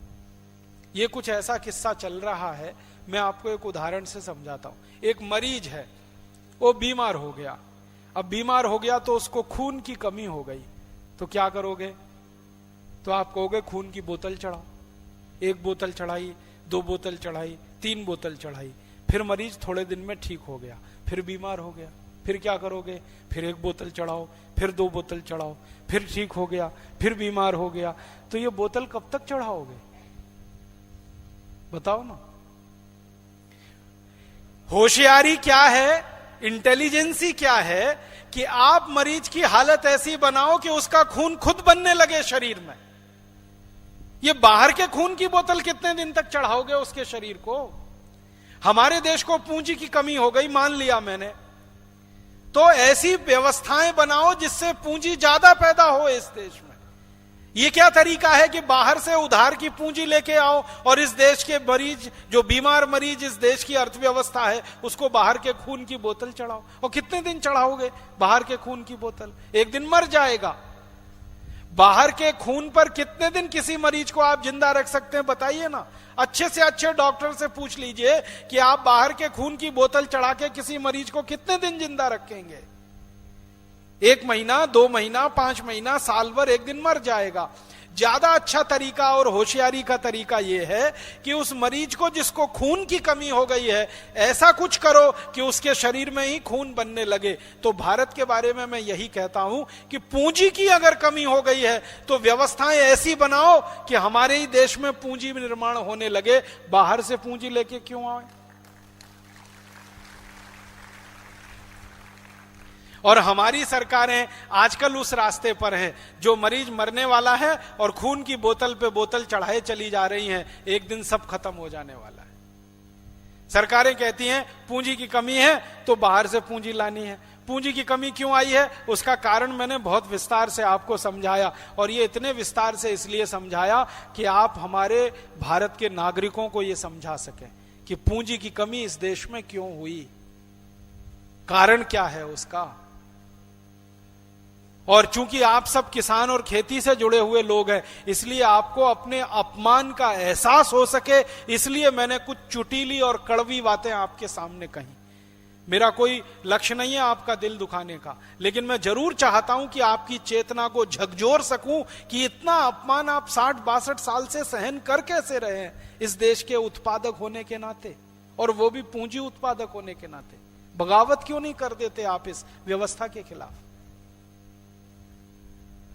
तो अब हमारे देश में ये पूंजी की कमी हो गई तो सरकारों ने कहना शुरू किया विदेशी कंपनियों को बुलाओ, तो विदेशी कंपनियां आती हैं और पूंजी लेके आती हैं। ये सरकार हमारी संसद में कहती है, संसद के बाहर कहती है। इस झूठ पर मैंने पिछले 18 साल बहुत रिसर्च किया।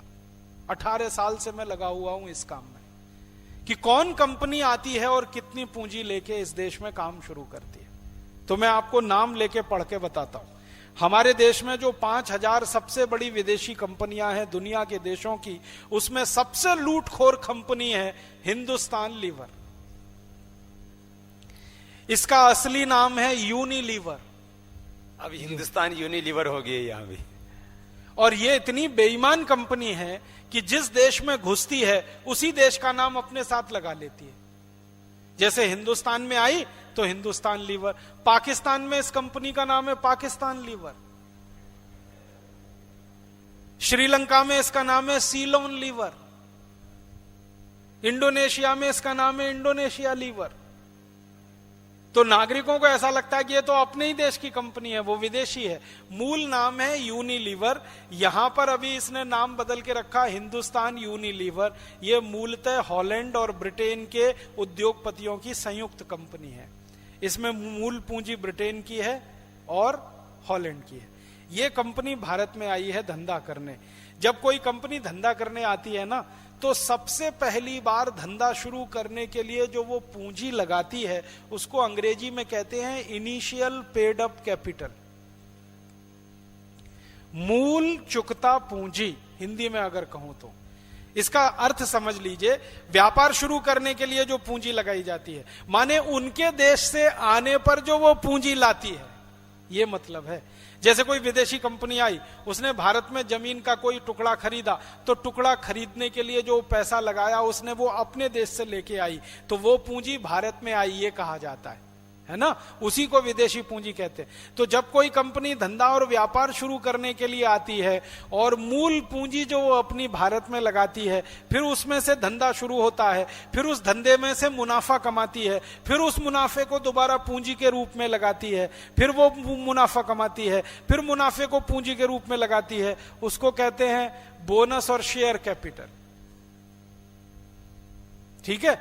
तो मुख्य होती है इनिशियल पेड अप कैपिटल। जब आप शुरू में भारत में धंधा करने आए विदेश से, तो आपने कितना पैसा लगा। तो हिंदुस्तान लीवर जब हिंदुस्तान में आई और इसने सबसे पहली साल जब धंधा शुरू करने के लिए पूंजी लगाई, तो वो पूंजी मात्र कितनी है अंदाजा लगा सकते हैं आप? कहेंगे करोड़ों में होगी। कुछ करोड़ों में नहीं है, मात्र 24 लाख रुपए की पूंजी से इसने धंधा शुरू किया है इस देश में। हिंदुस्तान लीवर सिर्फ 24 लाख। ये विदेशी पूंजी निवेश है, जो बाहर से कहते हैं ना, वो पैसा लेके आएंगे हमारे देश को बढ़ाने। हमारे देश का बजट पता है 8.5 लाख करोड़ का है। और हिंदुस्तान लीवर ने इस देश में धंधा शुरू किया तो पूंजी लगाई है 24 लाख रुपए। और 24 लाख रुपए से धंधा शुरू करके ये हिंदुस्तान लीवर कितना बड़ा मुनाफा कमाती है इस देश में, वो भी बता देता हूं। पिछले साल इस हिंदुस्तान लीवर ने सारे देश में 14,740 करोड़ रुपए का माल बेचा। पिछले साल माने 2007-2008 में। क्या क्या बेचती है ये? Lux, life boy, Liril, Rexona, wheel, Rin, fair and lovely इसी का है, क्लोजअप इसी का है। ऐसे 50-60 आइटम हैं इसके। तो 14,740 करोड़ रुपए का माल बेचा। इनिशियल पेड अप कैपिटल ध्यान रखिएगा सिर्फ 24 लाख रुपए है। आई कब थी? हाँ, ये कंपनी आई थी हिंदुस्तान में सन 1933 में। 1933 से आके इसने धंधा शुरू किया। 24 लाख रुपए का इनिशियल पेड ऑफ कैपिटल से, उसमें से मुनाफा कमा के पूंजी अपनी बढ़ाती गई और आज 14,740 करोड़ का इनका सेल है। और नेट प्रॉफिट जो कंपनी ने अपनी बैलेंस शीट में दिखाया है, जो सच नहीं होता। और ये भी नंबर 1 की सेल है, जो हाँ, 2 नंबरी धंधा है, जो काला वो तो धंधा अलग है, वो तो अलग है। 1 नंबर का जो उनका मुनाफा है, जो उन्होंने अपनी बैलेंस शीट में दिखाया है, वो उनका मुनाफा है 1925 करोड़ रुपए। 1925 करोड़ रुपए माने लगभग 2000 करोड़ रुपए। तो 2000 करोड़ रुपए वो एक साल में कमा रही है सिर्फ 24 लाख रुपए की पूंजी लगाकर। तो आप बताओ, पूंजी उनके यहां से हमारे यहां आ रही है या हमारी पूंजी उनके यहां जा रही है? तो कितना गुना हो गई? 24 लाख से इसको काउंट करें करीब, तो ये 2000 गुने से ज्यादा निकलेगा महाराज जी, 2500 गुना। हर साल जितना लाए थे उससे 2500 गुना ज्यादा लेके जा रहे हैं। तो आप बताइए, पूंजी यहां आ नहीं रही है, यहां से जा रही है। और एक दूसरी कंपनी का बोलता हूं, बहुत बड़ी कंपनी है वो भी, उसका नाम है कोलगेट पामोलिव। कोलगेट पामोलिव ने हिंदुस्तान में जब धंधा शुरू किया तो उनकी जो इनिशियल पेड अप कैपिटल है, भारत में लाई गई पूंजी, वो मात्र 15 लाख रुपए है, मात्र 15 लाख।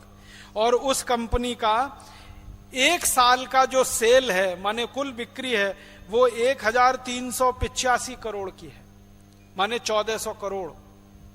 और उसका एक साल का शुद्ध मुनाफा, नेट प्रॉफिट 231 करोड़ है। 15 लाख रुपए लगाकर 231 करोड़ रुपए साल का कमा रही है, लूट रही है Colgate Palmolive company. Colgate Palmolive Hindustan में कब आई है? तो कोलगेट पामोलिव हिंदुस्तान में आई है सन 1948। और एक कंपनी का बताता हूं,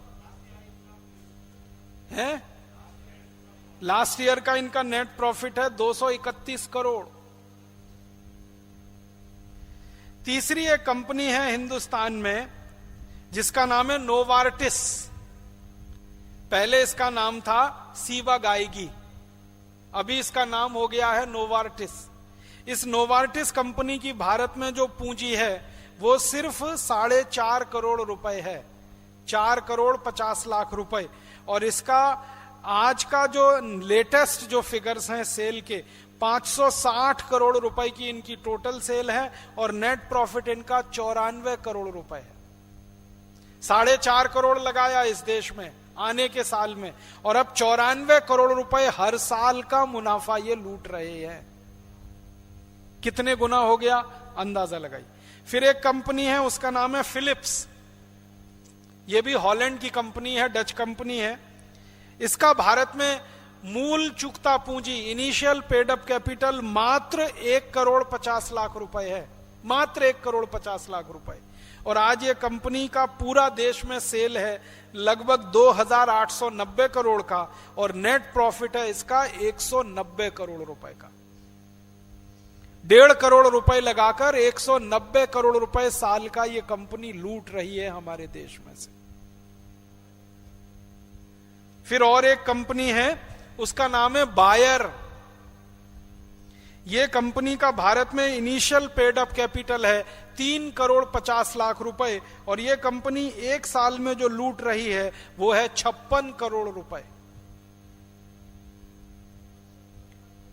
फिलिप्स कंपनी आई इस देश में, एक मिनट बताता हूं। फिलिप्स आई है 1960 में, 1959 और 60 में। फिर एक कंपनी का और बताता हूं आपको। विदेशी कंपनियों की लूट के नाम से ये बहुत जल्दी पुस्तक हम प्रकाशित कर रहे हैं, आप सबको सारे आंकड़े मिल जाएंगे। और अभी योग संदेश पत्रिका में भी ये सारे के सारे मुद्दों पर मैंने भाई राजीव जी से कहा है, हर महीने भारत स्वाभिमान के ये जो 11 उद्देश्य और लक्ष्य हैं हमारी जो नीतियां हैं, इनके साथ साथ ये पूरे जो हमारी स्वदेशी की नीतियां हैं और इन विदेशी कंपनियों ने किस बर्बरता के साथ देश को लूटा, उसके संदर्भ में हर महीने योग संदेश पत्रिका के माध्यम से हम देश के दर्द और पीड़ा को स्वर देंगे और पूरे देश में एक बहुत बड़ी आवाज और शक्ति इसके रूप में खड़ी होती रहेगी। ऐसे ही एक कंपनी, सुन लीजिए पहले, एक और कंपनी है ग्लैक्सको। बता दूंगा, अभी बता दूंगा। ये ग्लैक्सको कंपनी जो है भारत में इनिशियल पेड अप कैपिटल उसका है 8-8.5 करोड़ रुपए, और एक साल का नेट प्रॉफिट इसका है 537 करोड़ रुपए। 537 करोड़ रुपए एक साल का नेट प्रॉफिट, और इसकी सेल है एक साल की 1712 करोड़ रुपए। फिर एक कंपनी है इसी ग्लैक्सको की सब्सिडियरी कंपनी है, उसका नाम है ग्लैक्सको स्मिथलाइन कंज्यूमर हेल्थ केयर करके। इस कंपनी का इनिशियल पेड अप कैपिटल है 4 करोड़ 20 लाख रुपए, और इसका नेट प्रॉफिट है 162 करोड़ रुपए, और पूरे देश में इसकी सेल है करीब 1400 करोड़। फिर एक कंपनी है अमेरिका की फाइजर।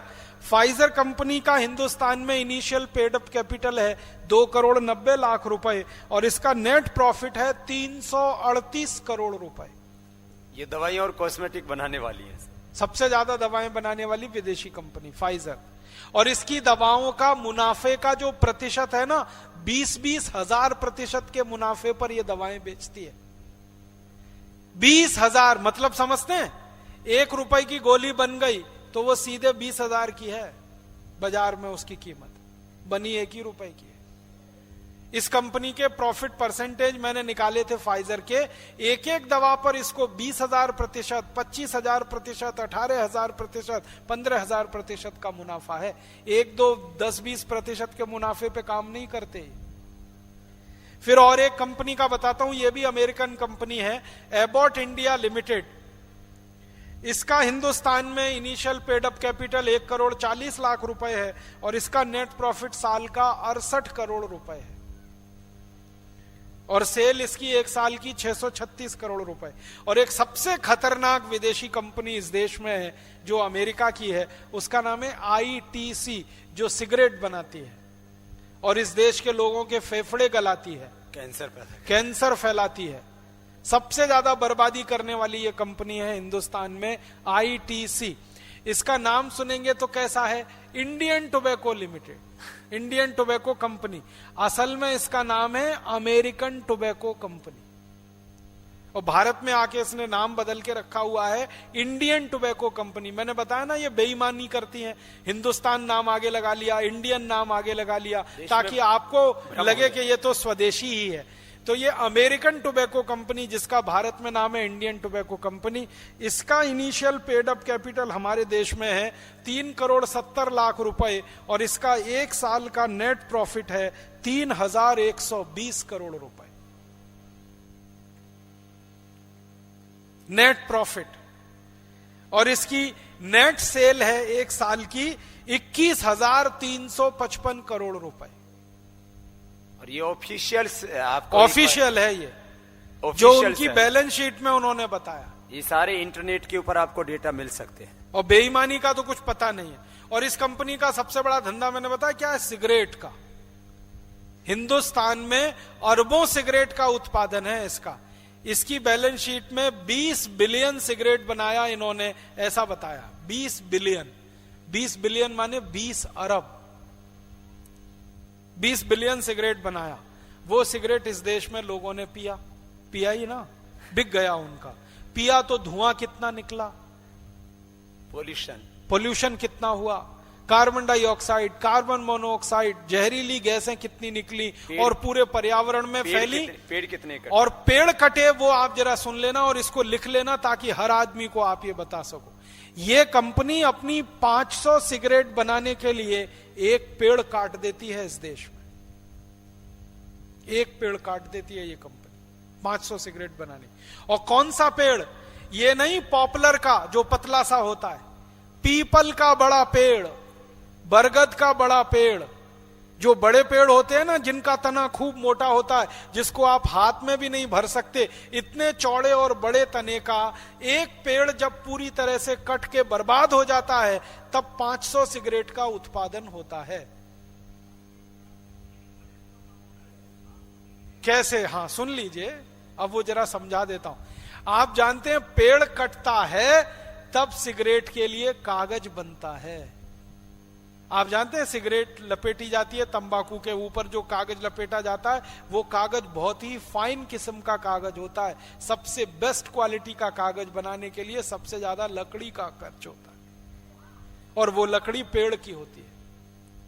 तो ऊपर का कागज जिसमें तंबाकू भरी गई, फिर उस कागज लपेटकर सिगरेट को डिब्बी में बंद करने के लिए फिर कागज लगा कि नहीं, पैकेट वो भी कागज का है और मोटे कागज का है, गत्ते का, और वो ग्लेज्ड पेपर होता है, बहुत चिकना कागज होता है, उसमें और ज्यादा लकड़ी लगती है। फिर उस सिगरेट को बेचने के लिए विज्ञापन दिया गया और विज्ञापन के लिए अखबार का कागज बर्बाद हुआ, वो कागज। पूरा हिसाब जोड़ूंगा ना मैं तो, कोई ऐसा अपने ब्रोशर भी। फिर उसके बाद कंपनी अपने पैम्पलेट और ब्रोशर निकालती है प्रचार करने के लिए, उसका कागज। तो पूरा हिसाब मैंने निकाला इस कंपनी की बैलेंस शीट से। 500 सिगरेट जब ये कंपनी बेच देती है तो एक पेड़ इस देश का चला जाता है। 20 अरब सिगरेट हर साल इस कंपनी की बिकती है। कितने करोड़ पेड़ कट रहे हैं जरा सोचो आप। और ये जो लोग बोलते हैं ना ये पूंजी लाते हैं, तो ये पूंजी कितने लेकर के आई? पूंजी लेके आई ये 3.7 करोड़, 3.76 करोड़। ये इनका initial paid up 3 crore 76 lakh रुपए ये लेकर के आए। और अब हर साल ये कहते हैं ना ये पूंजी लाते हैं लूट के। पूरे देश में भ्रम फैलाया जाता है। कोई न्यूज चैनल देख लो, कोई और वहां पे जो बहस करते हैं ना लोग बैठ करके, एक दो बार जो है फिर मुझे भी मौका मिला, मैंने कहा क्यों पूरे देश के सामने तुम पढ़े लिखे होकर के बेवकूफी की और मूर्खता की बातें करते हो? पूरे देश के अंदर ये झूठ बोला जाता है कि पूंजी लाती है। पूंजी लेकर के आए 3 करोड़ 76 लाख, और अब हर साल कितनी लेकर के जा रहे हैं? करीब 3,120 करोड़। 3,120 करोड़। 120 करोड़ ये तो एक साल में लेके जा रहे हैं बेईमान। एक साल। अब ये बताओ, ये पूंजी का लेकर के आ रहे हैं, देश को लुटा रहे हैं। तो भारत तो ऐसा है कि जैसे जिस माँ का कोई धनी ना हो, जिस माँ का कोई घर परिवार ना हो, जिसका कोई बेटा ना हो, जिस माँ का कोई रखवाला ना हो, ऐसे इस भारत माता की हालात इन भ्रष्ट नीतियों ने और भ्रष्ट सरकारों ने कर दी। अब इसको आगे और थोड़ा सा और एक दो बातें बताऊं कुछ और 2-4 बड़ी कंपनियों के बताता हूं कि उनकी पूंजी कितनी है इस देश में, आपका भ्रम दूर हो जाए तो आप दूसरों का दूर कर सके। एक बहुत बड़ी विदेशी कंपनी है कनाडा की, जिसका नाम है बाटा। जूते बेचती है ना बाटा। कहां इसकी फैक्ट्री कहां लगी आपने देखी? इसकी कोई फैक्ट्री नहीं है भारत में, ध्यान रखना।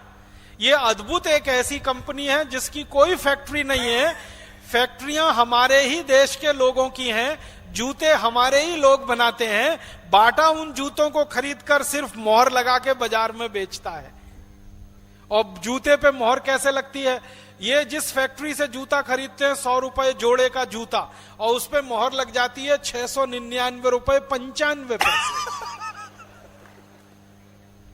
799 रुपए 95 पैसे, एक एक पाई पाई का हिसाब, 999 रुपए 95 पैसे। आपको लगेगा ये तो बड़े ईमानदार है, 5 पैसा भी ज्यादा नहीं ले रहे।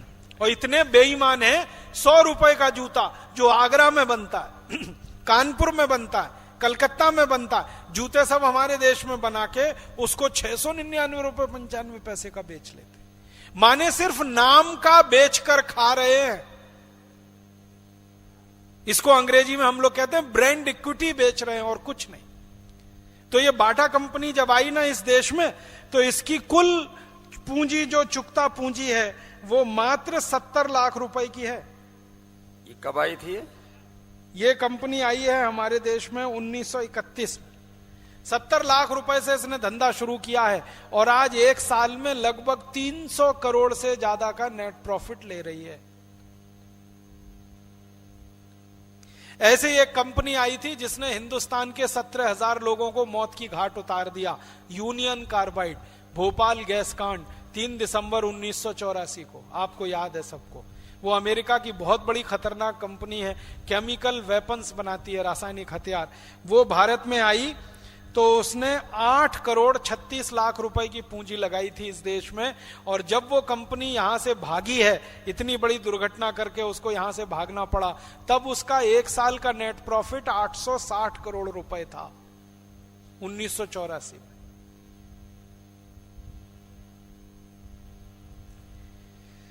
बहुत सारी कंपनियां हैं। अब जब किताब आपको मिलेगी ना, तो उस किताब में तो आपको ऐसे सैकड़ों नाम मिलेंगे, मैंने उदाहरण के लिए दिए ताकि आप दूसरों को ये बता सकें। ये पूंजी एक पैसे के लाते नहीं, और मैंने जो पिछले 18 साल अभ्यास किया उसमें से जो तथ्य निकला है वो आप हमेशा याद रखो कि एवरेज कोई भी अमेरिकन यूरोपियन कंपनी भारत में आकर $1 अगर लगाती है तो पहले ही साल में वो $3 यहां से कमा के ले जाती है। एवरेज है ये। $1 माने 50 रुपए अगर उस कंपनी ने भारत में पूंजी निवेश कर दिए, तो उसी साल में उस 50 रुपए पर 150 रुपए वो कमा के यहां से ले जाएगी। $1 के इन्वेस्टमेंट पे $3 कमाते हैं, इसलिए वो भारत में आते हैं। कोई ज्यादा संस्थान खोलने नहीं आए हैं, और हमारे ऊपर कोई दया प्रेम करुणा बरसाने नहीं आए। एक भी कंपनी बताओ पूरे देश में जिसने कोई गरीबों के लिए हॉस्पिटल खोला हो, कोई अनाथालय खोला हो, कोई गौशाला खोली हो, कोई एक भी कंपनी ऐसी जिसने कभी भी देश के किसी युद्ध में मदद की हो, कोई भी एक विदेशी कंपनी जिसने किसी बेसहारा को सहारा दिया हो, किसी विधवा को पेंशन दी हो, ये सारी की सारी विदेशी कंपनियां केवल और केवल इस देश को लूटने के लिए आती हैं। इनका कोई दूसरा मकसद नहीं होता। मैं आपको एक ताजा घटना सुनाता हूं। आपको मालूम है बिहार में बाढ़ आई, और परम पूजनीय स्वामी जी ने उस बिहार की बाढ़ के राहत के लिए देश के लोगों से अपील की। करोड़ों रुपए का डोनेशन आया और खर्च हुआ, ये आपको मालूम है। अब मैं दूसरी घटना इसी के समानांतर सुनाता हूं। बिहार की बाढ़ की राहत में मदद करने के लिए बिहार के मुख्यमंत्री श्री नीतीश कुमार ने पूरे देश को अपील किया, पूरे देश को। तो करोड़ों करोड़ों रुपए की मदद लोगों ने दी, लेकिन एक भी विदेशी कंपनी ने 1 रुपया बिहार की बाढ़ राहत में दान नहीं दिया। एक भी विदेशी कंपनी।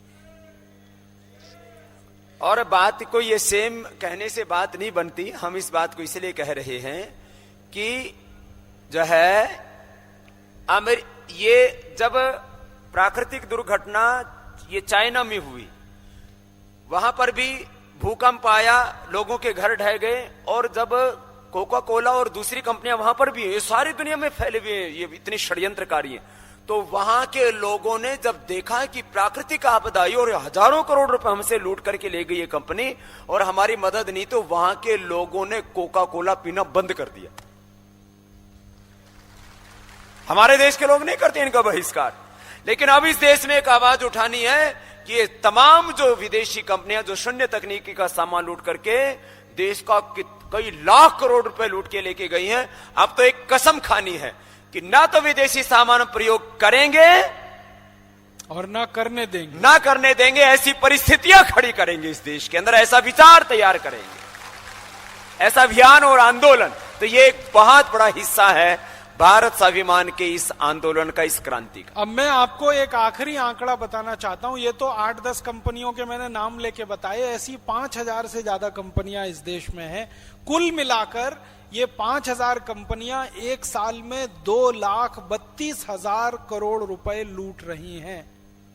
कुल मिलाकर एक साल में 5000 कंपनियां 2,32,000 करोड़ रुपए साल का। और बहुत दुख की बात है कि इसमें से लगभग 1,00,000 करोड़ रुपए की लूट तो ऐसे सामान को बेचकर वो कर रही हैं जिसको हम खुद बना सकते हैं और अच्छे से बेच सकते हैं। अब मैं वो सामान जरा गिनाना चाहता हूं आपको। विदेशी कंपनियां कौन कौन से सामान बनाकर बेचकर 1,00,000 करोड़ से ज्यादा लूटती हैं साल का। वो हाईटेक और सुपरटेक सामान तो बात ही छोड़ दो आप, जो साधारण सामान है। बाटा का बाता बताया, जूते बेचती है, मोजे बेचती है, जूते, मोजे, रेडीमेड कपड़े, बच्चों के नेकर, टी शर्ट, बनियान, अंडरवियर, फिर चमड़े के थैले, चमड़े की बेल्ट, चमड़े के थैले, यही सब बेचकर ये अचार चटनी तो बताए नहीं। हाँ मैं बता रहा हूं। तो बाटा कंपनी तो यही सब चीजें बेचती है। उसके बाद एक कंपनी है ब्रुक बॉन्ड, वो चाय बेच के ही लूट रही है इस देश को। तरह तरह के नाम की चाय उनकी बिक रही है इस देश में। चाय है, कॉफी है और रसोई घर के कुछ मसाले बेच रहे हैं। इसमें कोई टेक्नोलॉजी नहीं है, कोई हाईटेक नहीं। फिर एक कंपनी है कैडबरीज इंडिया, वो तो चॉकलेट बेच रही है बच्चों की, और चॉकलेट का भाव पता है 1,500 रुपए किलो है। हाँ, 10 ग्राम चॉकलेट 15 रुपए की है। 1,500 रुपए किलो में इस देश में कौन सी मिठाई मिलती है जरा बताइए मुझे। 3 किलो बादाम आ जाएगा इतने में। काजू की बर्फी ज्यादा से ज्यादा 200-250 रुपए किलो। बूंदी के लड्डू बहुत अधिक तो 60-70 रुपए किलो। बेसन के लड्डू 100 से 150 रुपए किलो। मावे की बर्फी 100 से 150 रुपए किलो। अच्छी से अच्छी मिठाई आप 100-150 रुपए किलो में खा सकते हैं। चॉकलेट 1,500 रुपए किलो। और चॉकलेट बनने में क्या लगता है? दूध लगता है, जो 10 रुपए लीटर का मिलता है इस देश में। और क्या लगता है? उसको 1,500 रुपए किलो में ये कंपनी बेचती है, कैडबरीज इंडिया। फिर एक कंपनी है कोलफैक्स, वो बनाती है shaving cream, after shave lotion. फिर कॉलगेट पामोलिव बनाती है टूथपेस्ट, टूथब्रश, टूथ पाउडर, साबुन, शेविंग क्रीम। फिर एक कंपनी है विदेशी कॉर्न प्रोडक्ट्स, वो तो मक्के के दाने बेचती है बस। वो सुना है कॉर्न फ्लेक्स? आजकल पढ़े लिखे मूर्ख लोग उसका बहुत नाश्ता करते हैं। मैंने एक कैटेगरी बनाई है एजुकेटेड इडियट्स की। वो मकई के दाने के भुने हुए हिस्से को रोज सवेरे दूध में मिला के खाते हैं। 300-400 रुपए किलो। मक्का मिलती है 15 रुपए किलो। तो वो कंपनी है कॉर्न प्रोडक्ट्स लिमिटेड। फिर एक कंपनी है ड्यू फार इंटरफेन, ये तो सिर्फ सौंदर्य प्रसाधन की चीजें बनाती है। फिर एसकेएफ एक कंपनी है, वो दर्द निवारक मलहम बेचती है इस देश में। उस मलहम की कीमत है 1,000 रुपए किलो। 1,000 रुपए किलो। फिर एक कंपनी है फिस्कर्स करके, वो कैंची, चाकू और ये आल पिन और सेफ्टी पिन बनाती है। फिर एक फन स्कूल कंपनी है, वो बच्चों के खिलौने बनाती है। फिर जनरल इलेक्ट्रिक अमेरिका की बड़ी भारी कंपनी है, पंखा, बल्ब, बिजली की ट्यूब ये सब बनाती है। जॉफरी मैनर से टूथपेस्ट, टूथब्रश बनाती है। ग्लैक्सको बेबी फूड वगैरह और कुछ दवाएं बनाती है। गॉडफ्रे फिलिप्स है एक बहुत खतरनाक कंपनी आईटीसी जैसी, जो सिगरेट बेचती है और चाय बेचती है। फिर उसके बाद ग्रामोफोन इंडिया है, रिकॉर्डर कैसेट बनाती है। तो ये सब चीजें जो आप सुन रहे हैं, ये लंबी लिस्ट है, किताब में मिल जाएगी। आप बताओ इसमें हाईटेक क्या है? इनमें से कौन सी कंपनी है जो मिसाइल बनाती है, सुपर कंप्यूटर बनाती है, सैटेलाइट बनाती है, जो हमारे देश में अर्जुन टैंक बनाती है या बड़े बड़े हथियार बनाती है? कुछ नहीं है। चौक